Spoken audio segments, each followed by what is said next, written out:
Good morning. Happy Friday. Welcome to the Pitch Strike Chronicles. I'm Uncle Tass. I'm here with Rubino and Yzma. And Donald is taking the day off. But we do want to wish everybody a very good morning and hope you're getting ready for a nice, relaxing weekend.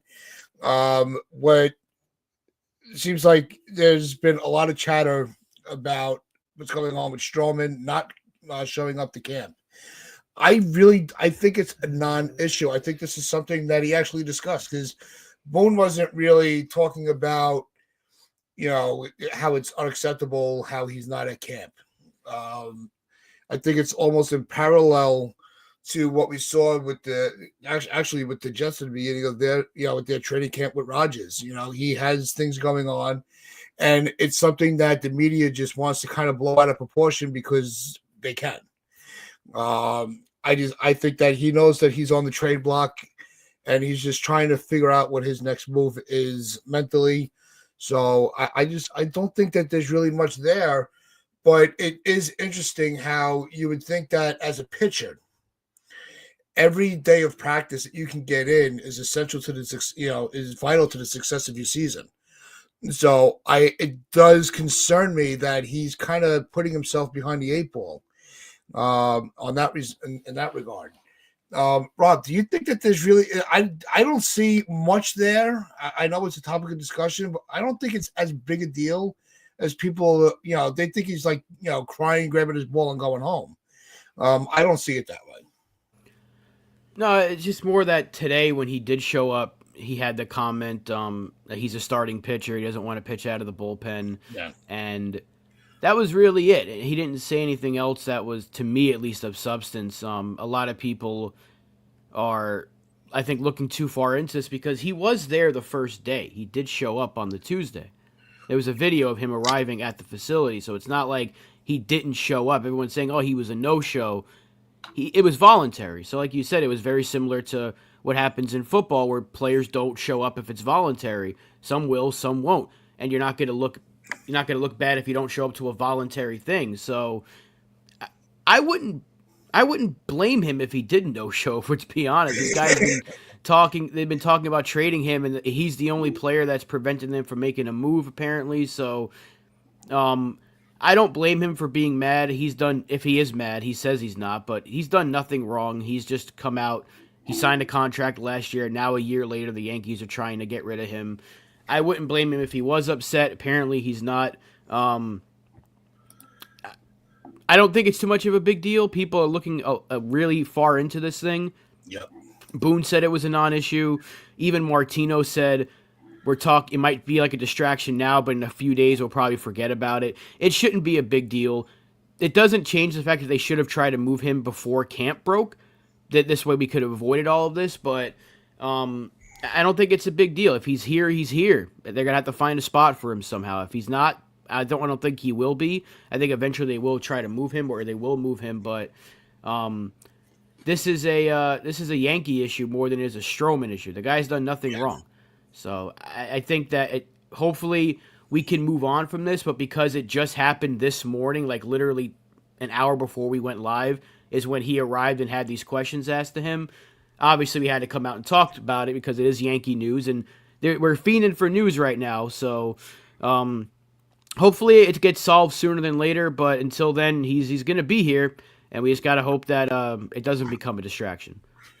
Yeah, no, I don't think it's going to be a distraction. I just think but it is going to remain a headline, and until a definitive determination of where he's going to play comes into fruition. I get his statements where he doesn't want to be a guy out of the bullpen because that is it could diminish his value. He's been a starter his whole career. So I know that there's always been a talk about him out of the pen, and it's something that I've talked about was an option, especially in the postseason when they really weren't using him. I thought that was always an option, but I don't see where him being there or not is going to set back the progress of everybody else. It's really not. It's such this is between Stroman and the Yankees front office. And I think the media, just because he's a local guy, he's a Long Islander. So he's playing in his home, in New York. It just makes it that much more of a headline that it's really not there. It's just a mute point. Like you said, it's voluntary. So it's not like it was a mandatory that he showed up, and next thing you know, it's like, all right, where is he? Then you can, you could be, then you can start speculating, is there really turmoil in the organization between him and the front office? I highly doubt that's going to be the case. Yeah, and it's like Nosebleed says right here. He's got a great point. Good morning, everybody in the chat. I'm going to shout you out in just a moment, but I did want to pull this up. CBA says he does not have to be there, or does not need to show before the 22nd. I agree he should be there, but maybe he does not want to get hurt if the team is trying to trade him. He was just spending some time with his kid.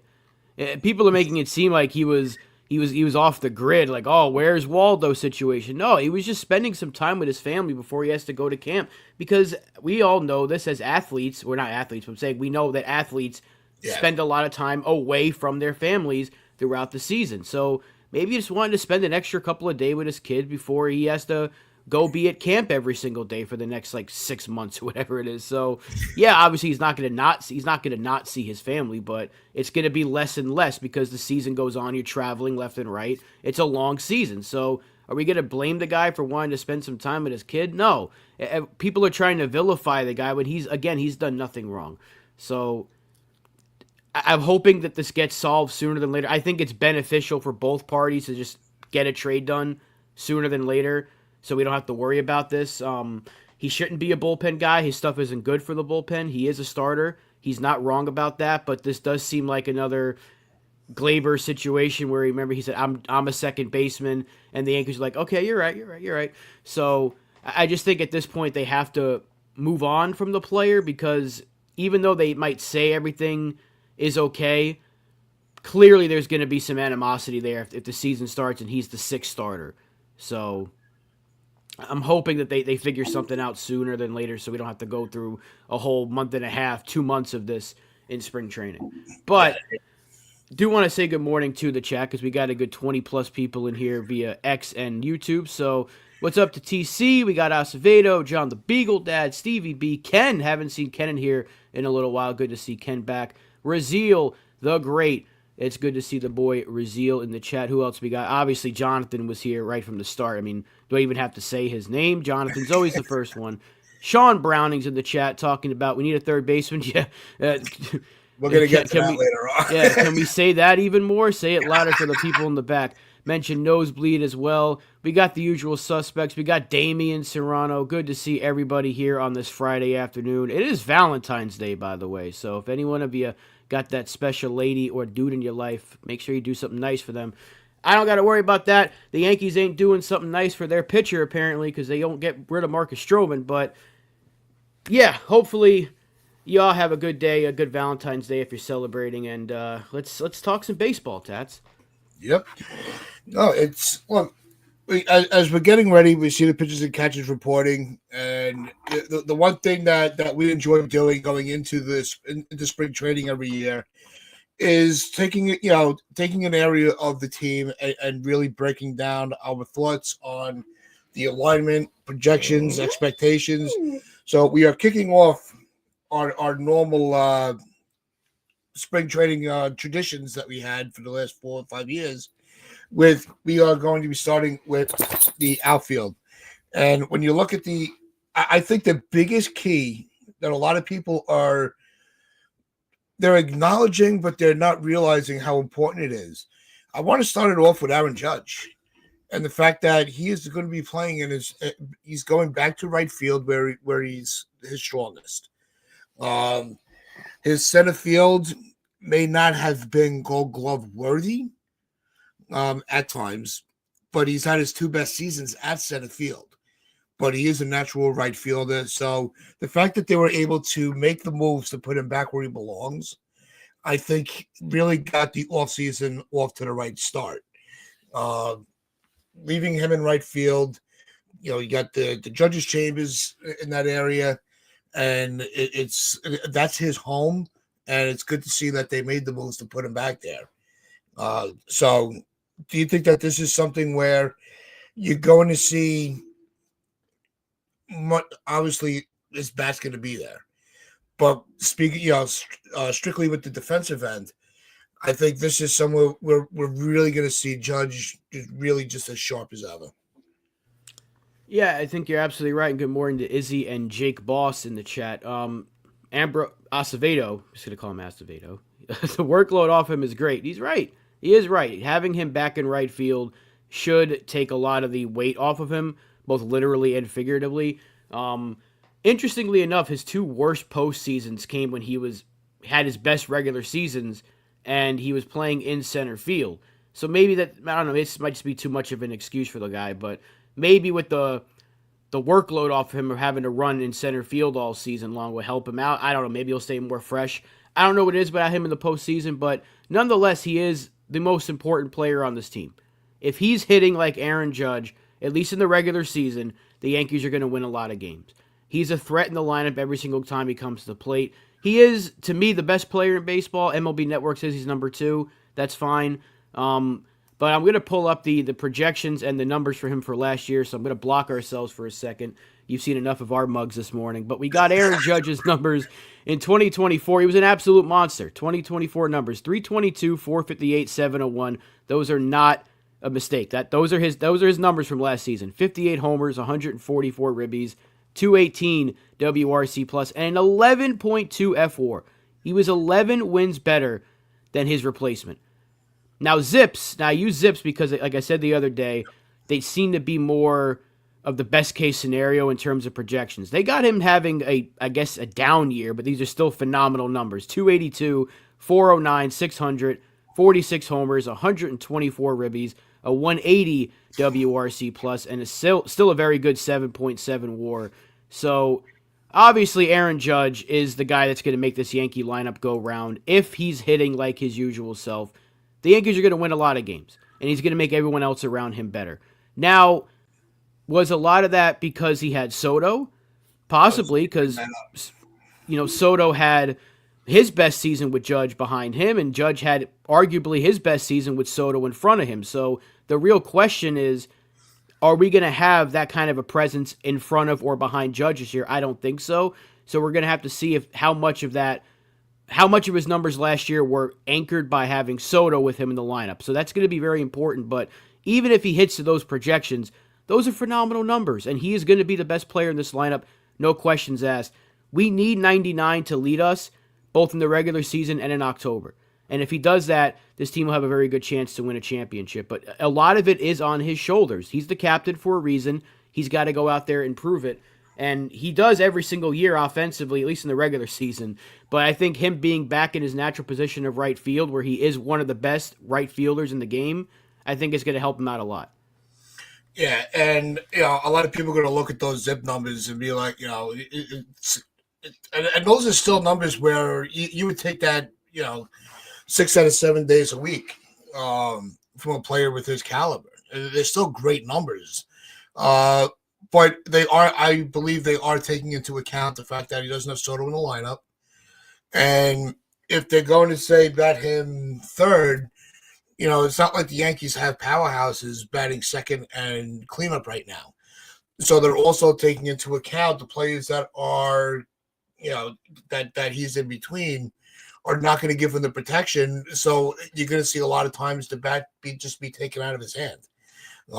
There's going to be, unless it's one of those stretches where Stanton's batting cleanup and he's on one of his hot streaks, there's no incentive to really go straight at the Judge.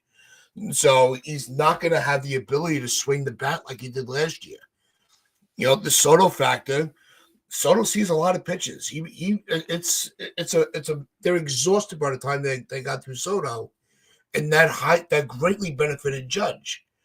So you take that equation away, yeah. So it does make sense why they're showing a little bit of a drop in the batting average. The home runs, all of that comes into play.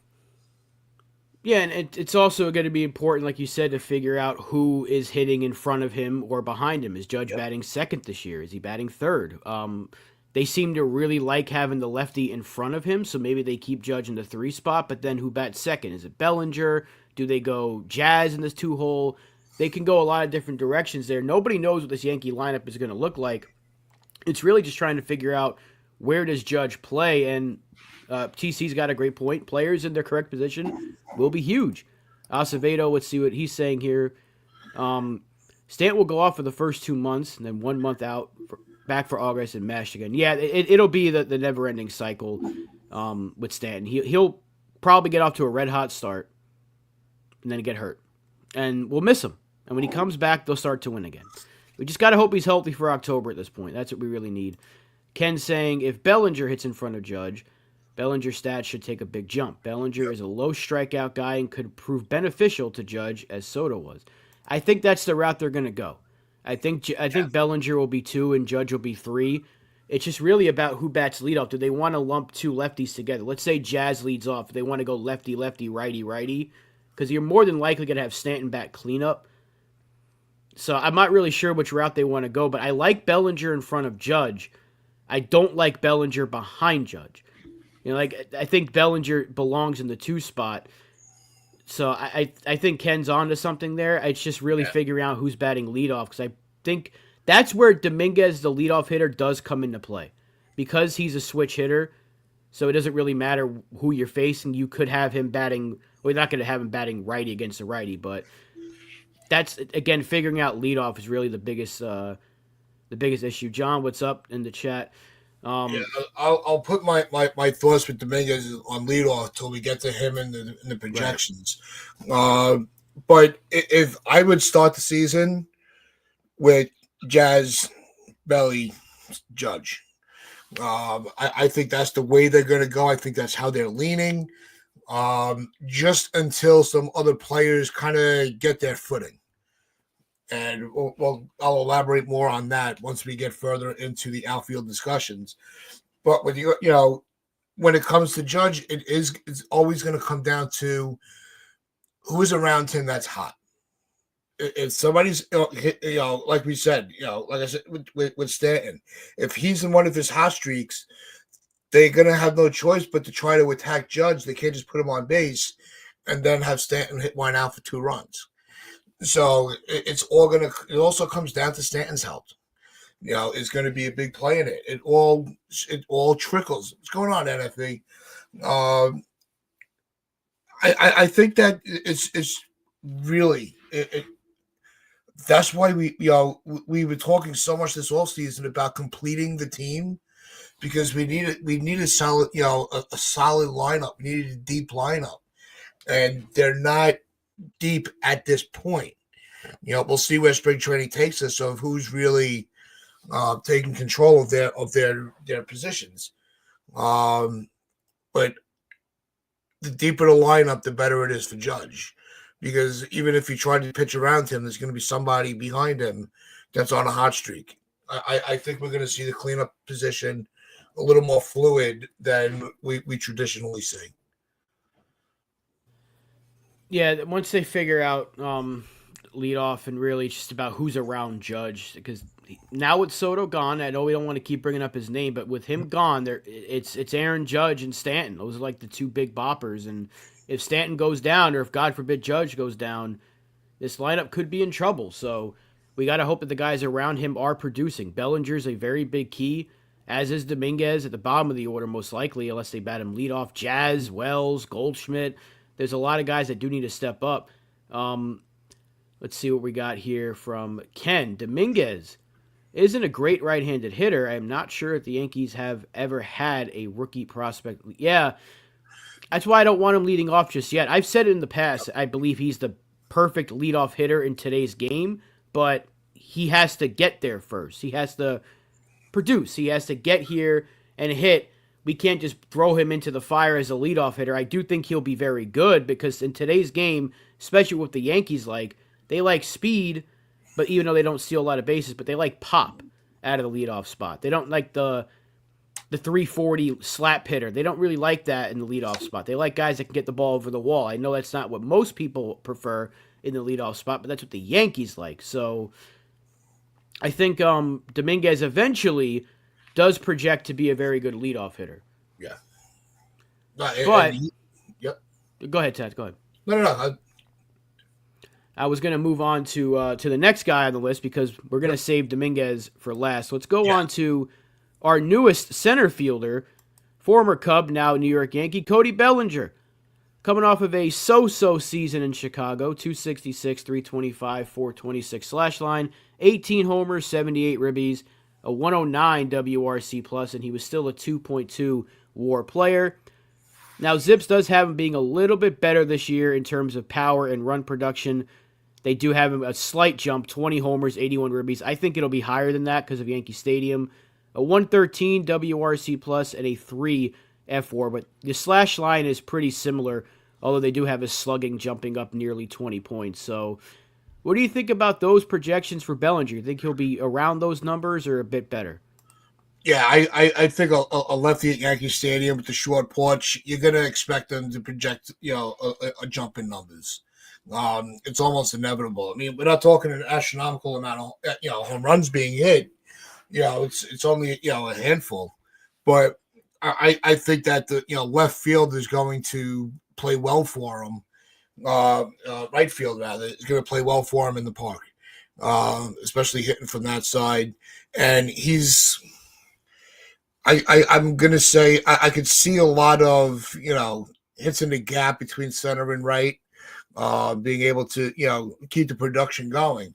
But defensively is where, the offensive numbers, I'm not worried about Belly at all. And I think having him in center field is, we have not had a legitimate center fielder in a little while. We've plugged in players, and I don't want to. Again, I'm not diminishing anything that Judge has done in center field. He was great. He's had his healthiest seasons in center field, to be honest with you. But having Bellinger in that outfield is going to be huge, especially when it comes to his agility, because he's going to be able to, Judge is not going to have to race all the way to center field on most plays. And it's also, he's going to be able to really be that sounding board for Dominguez, who we'll get to in a little bit, as he's trying to adjust to a position that he's not truly accustomed to and did have some struggles with. So as far as having that, two veterans now in the outfield with Dominguez, Bellinger is such a huge signing. And it also, to what I forget who made the comment, TC there, it's also going to be, he's going to have also value with his backup ability at first base. So he's going to be playing more games than not. I don't anticipate a lot of rest days for him. He'll get his here and there. They love to do it. But I think that Bellinger he's going to be a huge asset. And it also, with his slash line, he does project to really be the guy that you want batting in front of Judge. Yeah, I mean, you're right. I think he's going to be a lot better. TC says he'll be back to his 2023 numbers. I would jump for joy if we get those numbers. Sign me up. Yeah, sign me up for that because he was phenomenal in 23.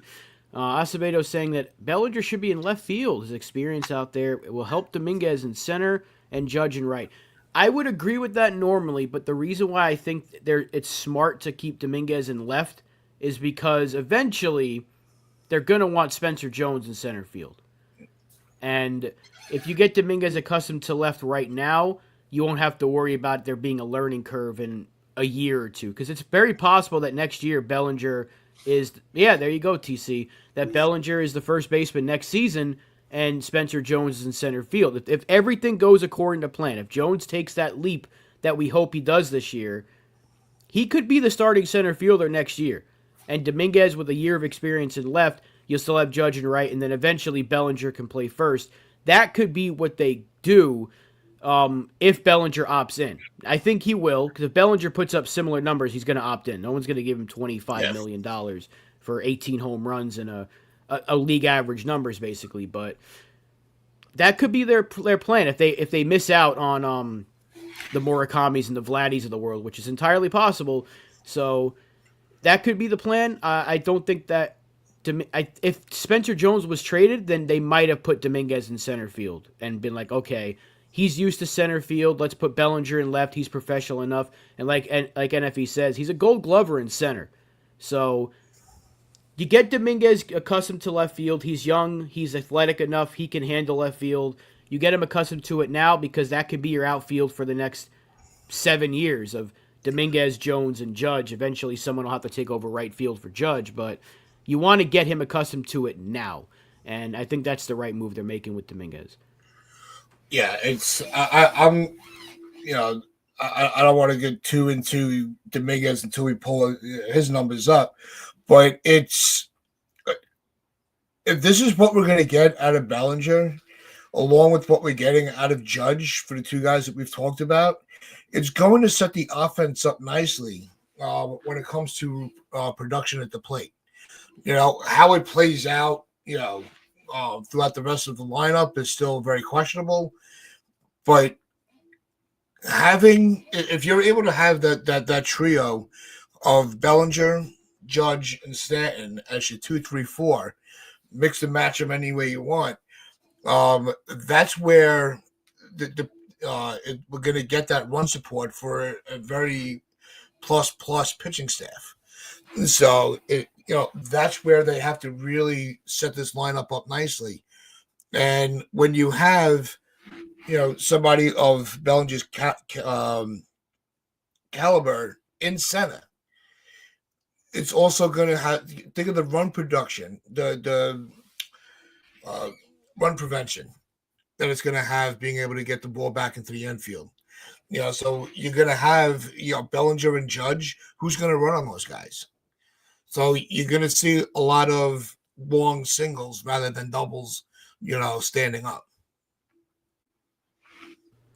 Yeah, and that goes back to a point we've been making pretty much the entire offseason, is keeping guys in their natural positions. And that's why I don't know what John is saying, because I wish our gloves in the infield were better. Our infield defense, even with the third base spot, even if it was DJ or Oswaldo or even Peraza, they're all good defenders at third. Yeah. So our infield is a hell of a lot better because Jazz will be back at second. You don't have to worry about the Torres yips anymore.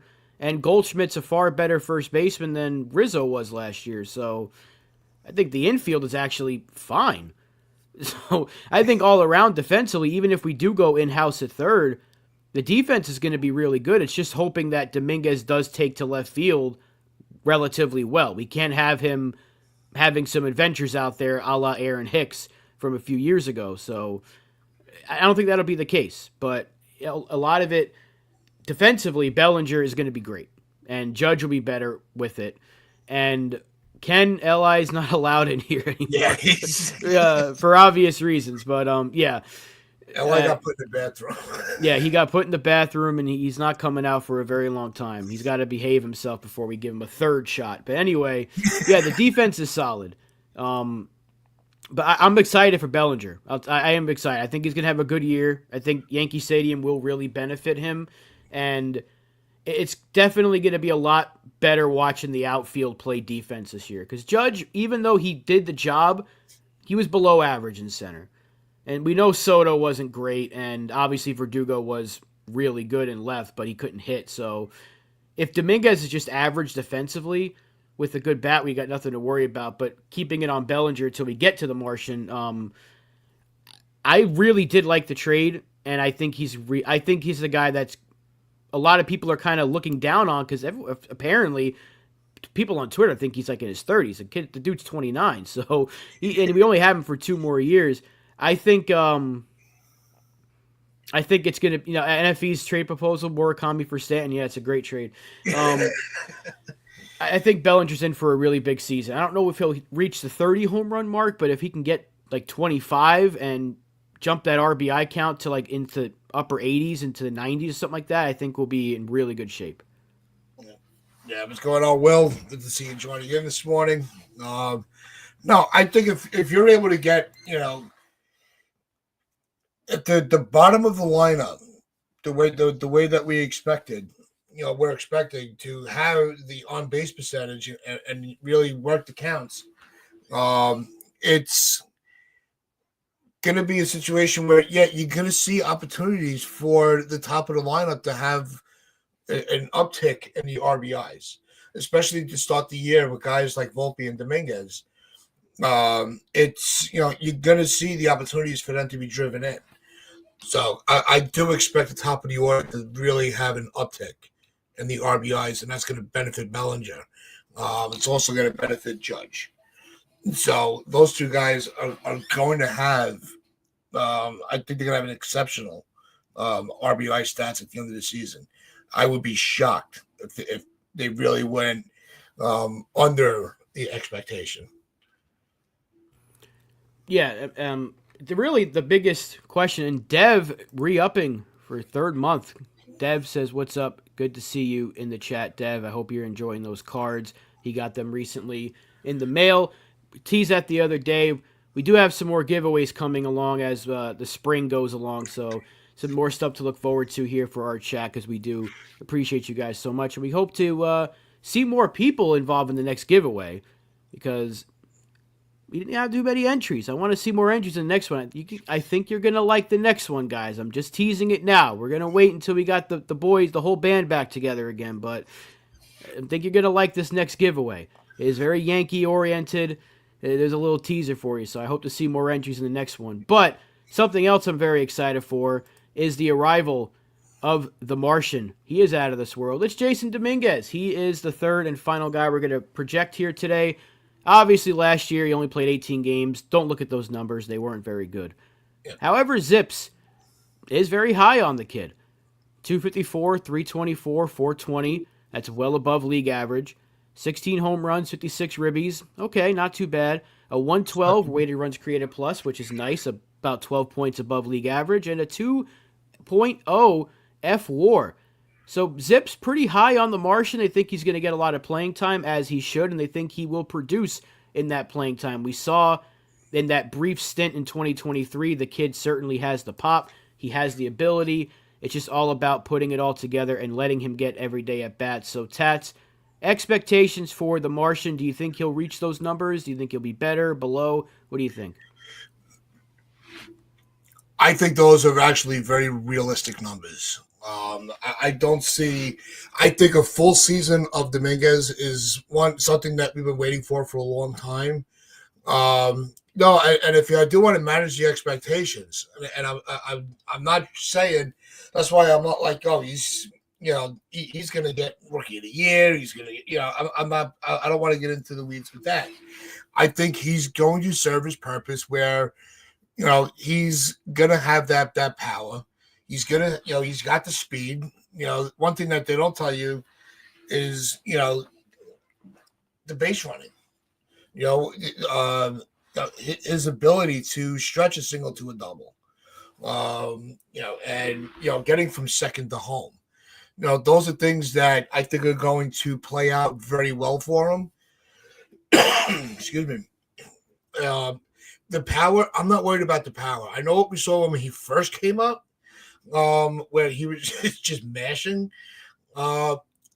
Just be a guy that limits your strikeouts and put the ball in play. And if those are his stat lines at the end of the season, then his production at the plate was a big plus. I like that you mentioned his speed because I think it was 2023 had like 40 stolen bags in the minors.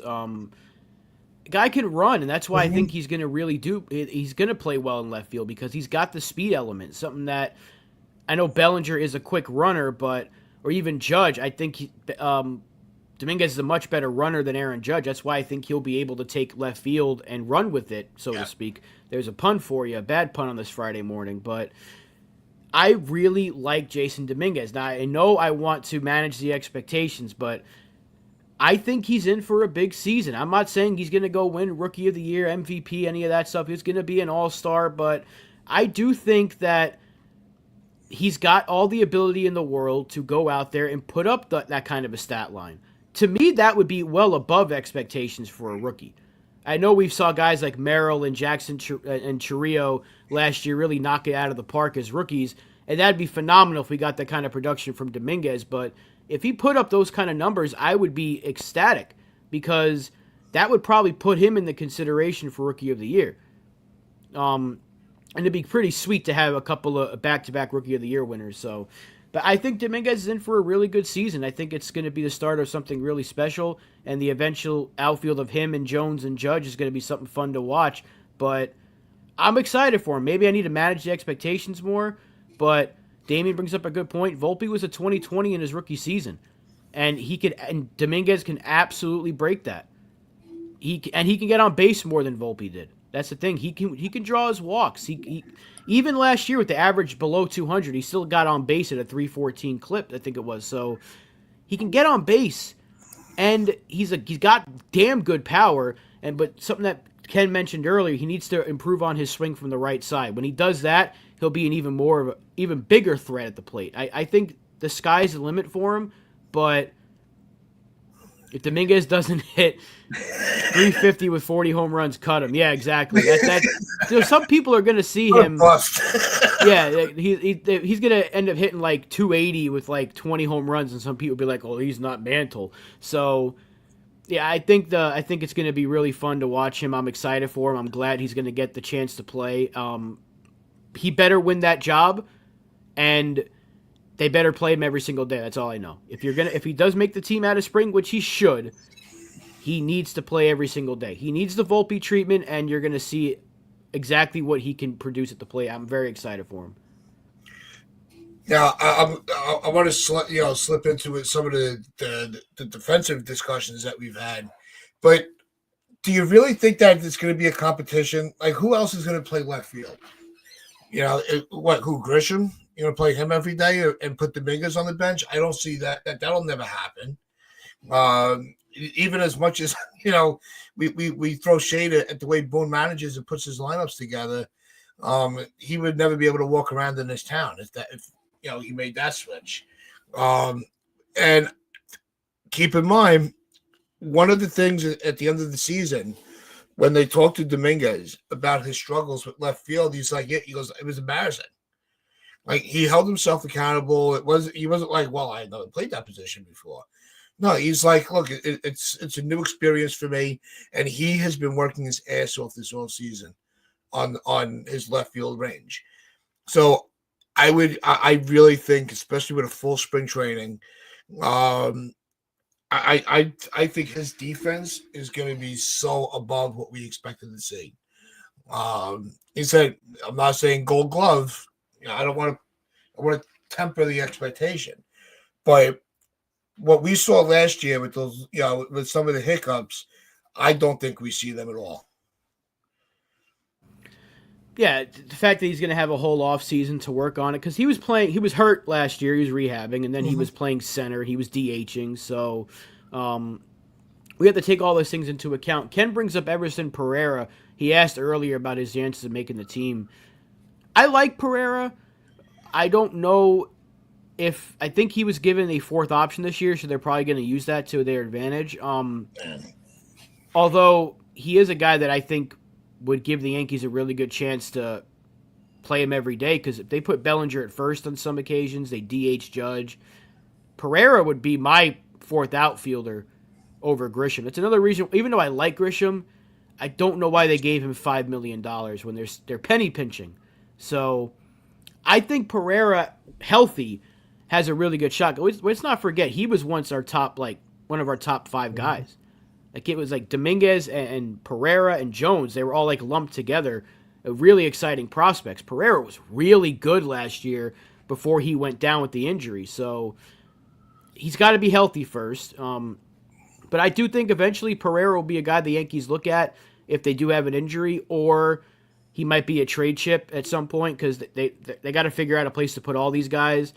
They're not going to DH Judge just yet. So, but I think if we didn't have Grisham, I would think Pereira would have the inside track to be that fourth outfielder. He's a guy that can hit, he can run, he's a good defender. Kind of checks all the boxes, although You do want him to get regular at bats, so I think he'll be in Scranton, but he should be the the first man up if someone goes down. Yeah, I think it was the the unsure feeling about Pereira's recovery, and really 5 million for Grisham to be your backup outfielder that could go left, right, or center. Can take can hit DH to get Stanton in a slump to give him a day to kind of catch his breath. I think Grisham I is going to be kind of one of those underrated bench pieces for us this year. I think he's going to show a little more value than we expect, because we saw last season when he was getting regular play time, he was very effective. And so it's not like it's not Hicks on the bench. So I don't want to dismiss what Grisham can be and what he can do for this organization this year. Yeah, I mean, it's just they never played him anywhere else. I'm sure he could slot into left field if need be, or right field if need be, but they only used him at center last year because he's a damn good center fielder. Yeah. So TC brings up a good point that Grisham plays center when Belly is at first, and that makes a lot of sense because I think they're going to want to give Goldschmidt some days off as well.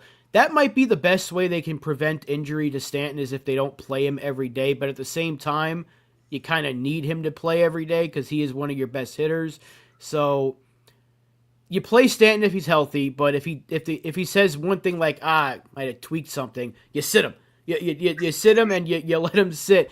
You put him on ice, whatever it may take, and you DH Judge or you DH Goldschmidt. And that's where I like the versatility. A guy like Bellinger can play left, right, center, first. A guy like Pereira or Grisham can play all over the place. A guy like Cabrera can play the outfield first, second, third, short. Even a guy like DJ can play first, second, and third. Peraza, I like the versatility they have on this roster, so if guys do need a little bit of a break, then they can go to one of these players and use them for their versatility. So that's why I was hoping they brought back Birdie, because he can play all over the place as well. But I like the versatility, and I think that Grisham, my only issue is I don't think the player's bad. It's just that they're penny pinching. Yeah. $5 million for a backup outfielder when you could have given that role to Pereira or Brennan Davis for literal pennies on the dollar. It just would have made more sense for a team that's playing like they're in a financial bind. Yeah, and they definitely. I think they're really taking they're probably their best approach going into this spring training, having everybody in their natural position. Knowing, also knowing that in the back of their pocket, they could shuffle them around as the season goes and health comes into play, off days, rest days, double headers. It really gives you the opportunity where you could still put a good fielding team together, and have some confidence in the bat. But they've gone defense first. Which I think is what really keeps them from having a failing grade this offseason, despite some of the missed opportunities. So I'm feeling very well. It was said in the comments earlier, the outfield is the one area, just like the rotation, I think is the least of our worries, as far as production at the plate or in the field. I think they're going to be just fine. Yeah, I think so too. I think the outfield's going to be really good. I do. I might be putting too much on Dominguez there, but I do think if all three of them got to those projections that Zips has them at, I think we're going to win a lot of games. Yeah. They're very high on Dominguez, and I think they should be. I think Dominguez is a guy that, look, this is a fan base that has asked to play their top prospects. Yeah, they're going to play their top prospects. So we're getting what we're asking for. I'm very happy that Dominguez is going to be here, and I'm excited. He's got the new number 24 this year. I got my old Gary jersey now. I can rock it again. I'm excited for him, man. I really am. I'm very, very happy for Dominguez. I think he's going to be really good. I'm maybe too high on it. I know I got to manage my own expectations there. I'm not saying MVP or anything, but I think he's going to have a really fun season. I'm very excited for him. I'm very excited for this outfield. Aaron Judge is Aaron Judge. Whether you like him in the playoffs or not, which we shouldn't. He was terrible last year in the playoffs. Whether you like the fact that he's captain or not, whatever. He is still the best player in baseball, or second best according to MLB Network. He's still going to hit 40 plus homers. He's still going to get on base at a 400 clip. He is still. He's still Aaron Judge. He's still Aaron Judge, exactly. He's still the captain of this team, whether you like it or not. And with Bellinger, that's a much better option than a lot of other players we could have put to replace Soto. And I really am excited for Dominguez. I think this outfield is going to be good. And they're all going to be, except for Dominguez, essentially, but they're going to be in natural positions. And you have an athletic enough guy that can handle left field. I think this might be our best outfield we've had in a long time. Yeah, and it's scary to think, as much as we talk about the infield, when you think about left field, we haven't had a solid left fielder since freaking Brett Gardner. So I'm really crossing my fingers that Dominguez really works out in left, because we need that stability, especially in the corner spots of the outfield. So if we're able to have, the solid defense of Judge, the projected solid defense of Dominguez mixed in with, Bellinger and center, leaving him in his natural position. I mean, that's, like I said, the run prevention is going to be critical. Yeah, and defense is always going to be key. That's the way the Yankees have gone. But yeah, they should all be fine. I think we know Judge is great. We know Bellinger's great. If, like I said earlier, if Dominguez can just be average in left field, this outfield defense, when I say this might be the best outfield we've had in a long time, I mean defensively. Yeah. No one's going to be Soto with the bat. I get that. But I think defensively, this outfield can be very, very fun to watch. And offensively as well. But let us know in the comments, guys, how on a scale of 1 to 10, how excited are you about this outfield? 10 obviously being the best, 1 being the lowest.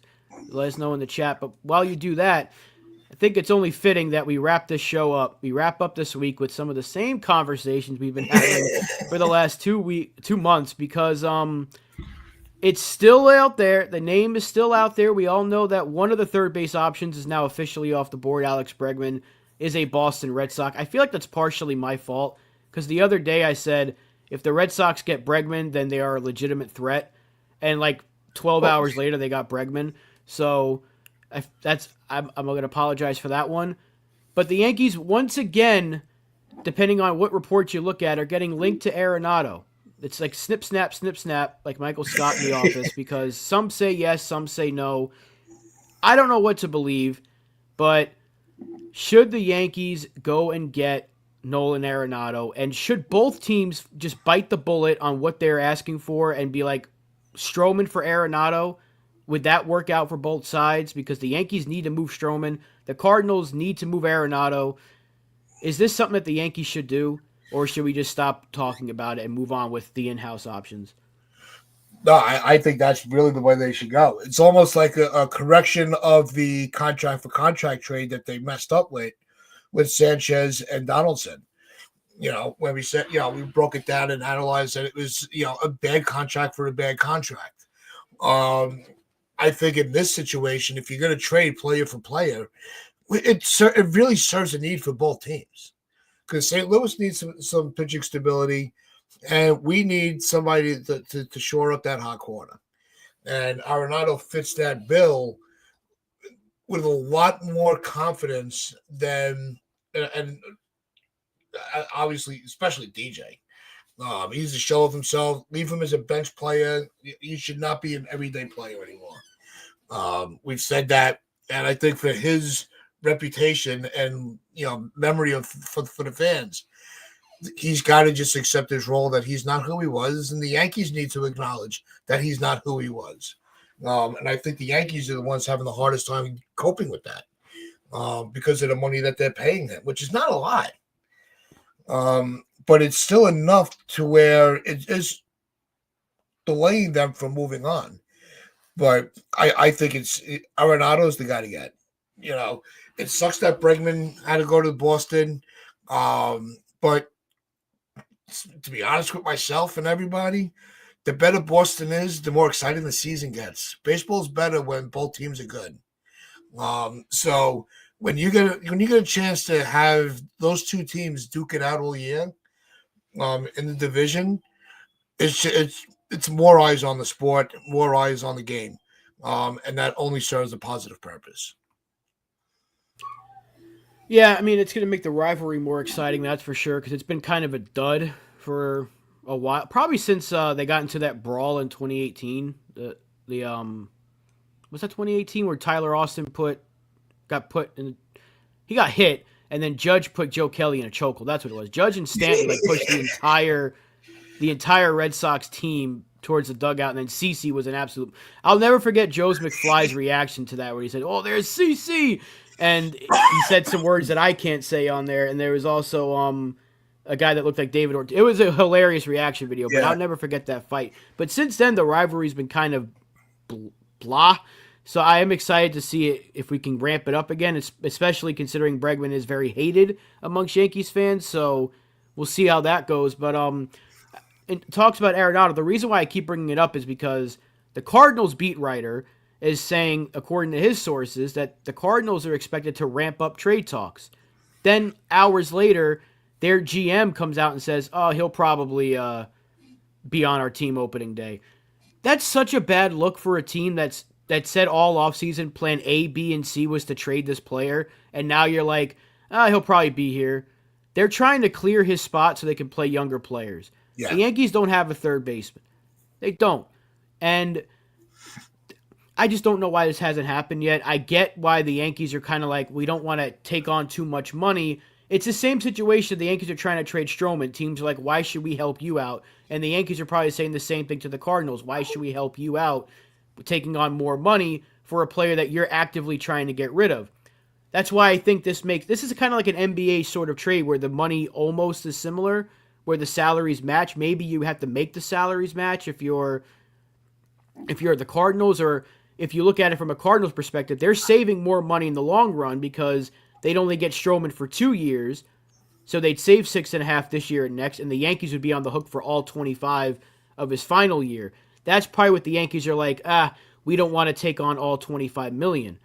I just think they got to go to them and say, if you're willing to eat $20 million, can you bump it up to 25? And if you do, we'll give you an extra prospect or something like that.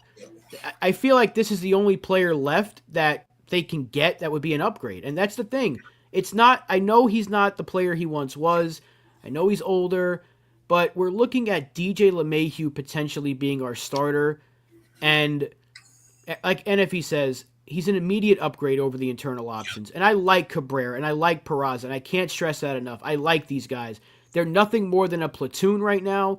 Can you really expect the two of them as a platoon to put up better numbers than you would get from Arenado? I don't know.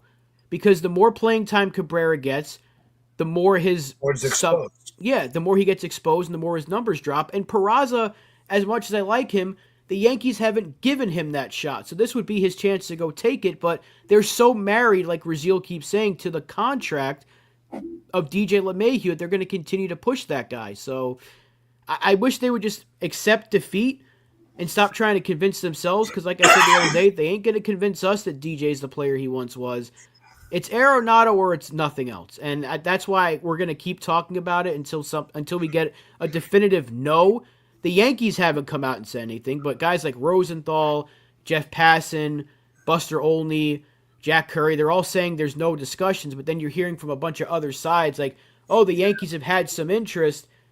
I really wish there was like just a definitive answer here, but it also seems like somebody with Jack Curry's reputation would at least, be able to say confidently,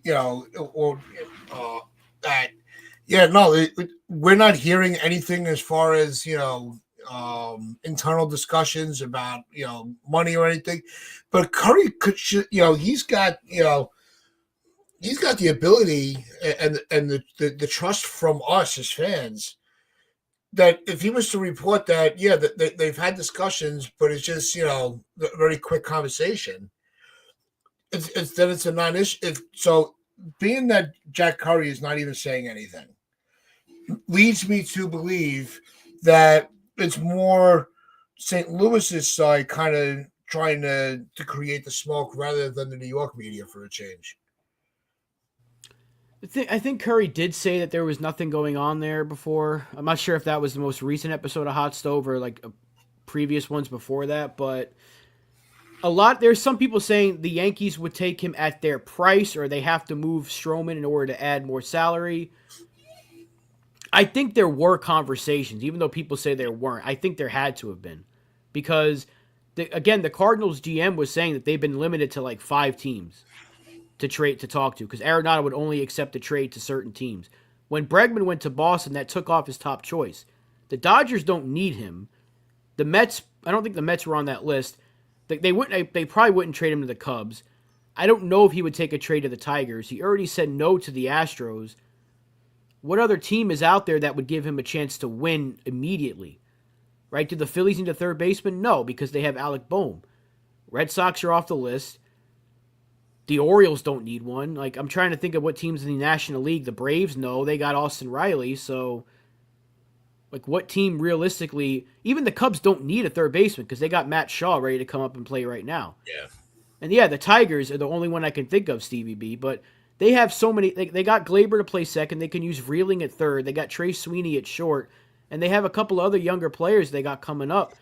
So I don't know if would he go there. Maybe if he runs out of options. I just feel like at this point he kind of wants to go to the Yankees or the Dodgers.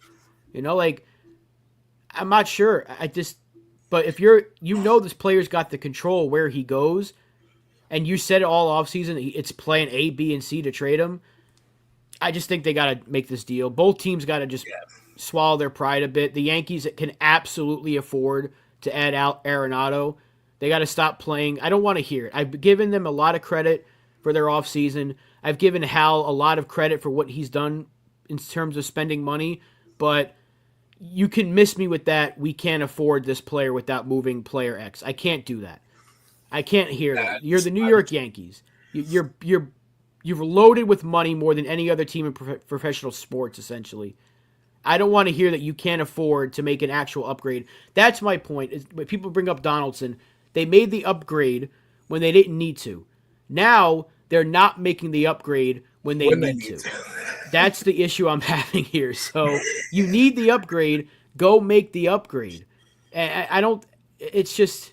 It's insane to me. And I don't want to keep saying the same thing over and over and over again like I've been saying for 2 months. But I know Arenado is not the player he once was. No. But if you're going to tell me that you would take a one-footed DJ LeMahieu over Arenado right now, you're crazy.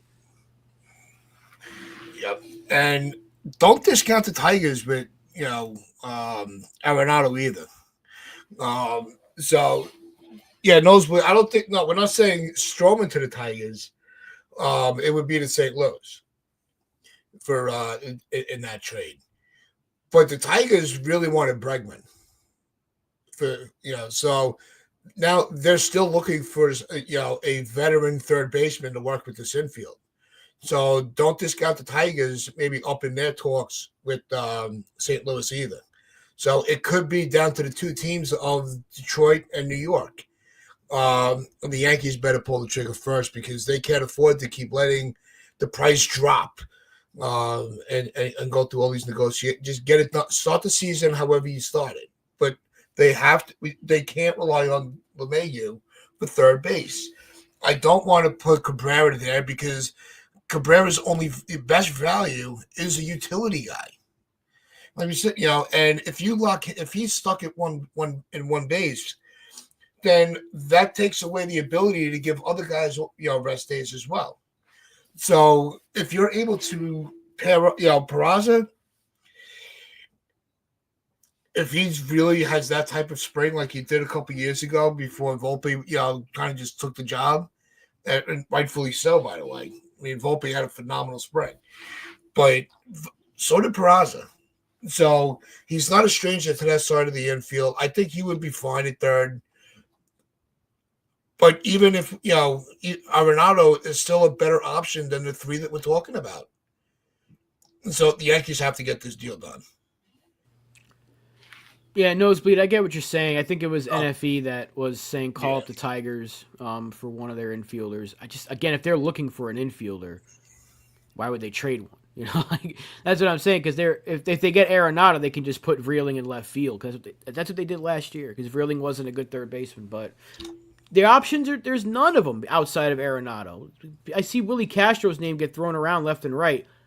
Is he that much of an upgrade? Last night I heard Ochoa's name came up. And he just signed with the Athletics. Like if we wanted to bring him back, we could have brought him back. Like they passed up on every potential signing that could have been made. Like Moncada wasn't an upgrade. Neither was Polanco. The only one that's out there that would be technically, I guess, an upgrade in terms of power is DeJong. That's it. He's the only one. A guy that's not going to hit for a lot of average. He's not going to get on base, but he's going to hit 20 homers, and he'll play phenomenal defense. But you could probably get that from Cabrera. Honestly, you could probably get like 15 from Cabrera and like 10 or something from Peraza, and you wouldn't need a DeJong. That's what I'm saying. Arenado's like the only real upgrade.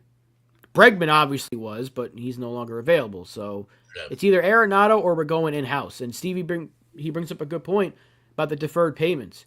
But it's only like $2 million. You tell me the Yankees can't afford $2 million a year. Yeah. They're paying Donaldson $5 last year, and they're paying Hicks again this year not to play for them. I think they'll be all right for another 10 years of deferred payments. It's crazy, but it's the Yankees. They can afford to pay a guy $2 million. Yeah, Big Bang is going to come back. That ship sailed. That's how I felt with Urshela, and I like Urshela. I think I've nothing bad to say about him. But I'm not a guy that I'm not bringing anybody back from those teams. That was a nightmare still. And if he's got PTSD from it, but it's got to be Arenado now, especially with Bregman off the board in our division, our rival. It's the Yankees have to strike now. They can't wait for another team to bring it because the whole thing with they're waiting for the price to go down on some of these players. Well, pitches and catches are here. Spring training games are starting in less than a week. It's time to it's Arenado or bust. The Yankees got to ship it off the pot. They got to get this roster complete. We need that third baseman. We need somebody that we can have a little faith in. And especially with the way that the Yankees have done this offseason, with all of the positive changes and the upgrades with defense. That's why we were saying with Bregman, and now we're saying with Arenado, finish what you started. And the Yankees have it's right in front of them.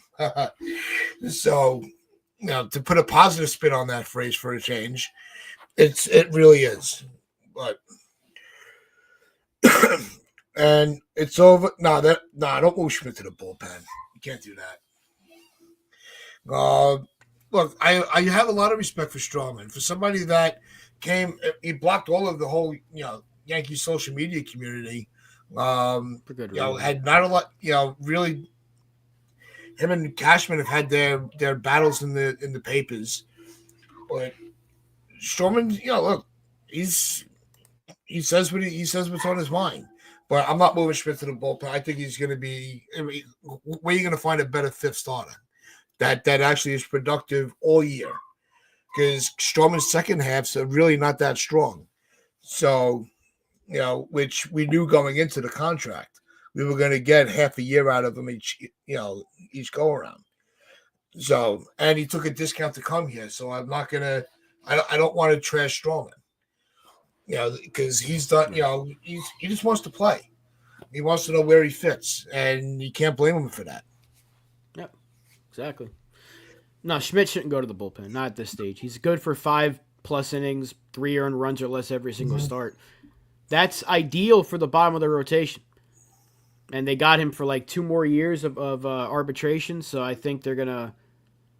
Now, Schmidt would be the most likely to pitch well out of the bullpen because he's done it before, so I see what he's saying. But they also don't need any more bullpen arms right now. Although I think Cousins is already hurt, so you know what? Maybe they do. But I think at this point, 2 years now that Schmidt's been a really effective starter, you'd be doing him a disservice as well. So now you you disgruntle one guy to make another guy happy after trying to trade that same guy all off season. Now you could be creating this ripple effect that you don't want to deal with. So I think you got to trade Stroman. They got to move on from it. That's the move. And it's better for him. It's better for the team to just move on from it in the long run. I know it'd be hurting our depth a little bit, but we did sign Cookie Carrasco. We still got Beater coming back. Warren's still there. Brubaker can eat some innings if need be. That lefty we just picked up off of waivers can give you a few innings if needed. So I don't think they I don't think that the depth is a question. It's just they don't want to eat as much money as teams want them to. That's what it is. The Yankees are being stingy. At the same time, they don't want to add money. It's annoying what they're doing. It really is. This could have been over with a long time ago, I feel like. And we could have had a third baseman by now. Instead, it's February 14th. We're still talking about it. That's a problem. That's not Marcus Stroman's fault. That's the New York Yankees' fault. Yep. Well, it's hopefully Monday we're discussing more of a positive change in the discussion with Stroman and third base, but we'll see what happens over the weekend. But over the weekend, what we do know is there is still more lineup to come on the Pitch Track Chronicles with Yanktified and the Upper Deck. So make sure you hit those notification bells and subscribe, so you get don't miss any of the shows on our channel. And like we said earlier, with the with the giveaways, there will be another giveaway coming up that you are not going to want to miss out on. As we get a little deeper into spring training, once we sit down, we'll get an exact date. We'll let you guys know, and we'll let you guys know how easy it is to get in on the giveaway. And we also are holding. We do have some special cards on the side for a members only giveaway that will be coming when the season starts. So wait to hear more on that as we get closer to opening day. We will have our giveaway for members only. Actually, I think that is a good idea. Opening day, the members only giveaway. There you go. So there's your Planning chance. it on the fly, just like the Yankees are doing. That's We're planning it on the fly. But with logic. So with that being said, make sure you hit that like button, hit that sub button, share this out with your friends, your family, the strangers on the corner. This is the Pitch Strike Chronicles. This is Robin Taz wishing you a very happy weekend. And as I always say, wear those pinstripes of pride and play hard.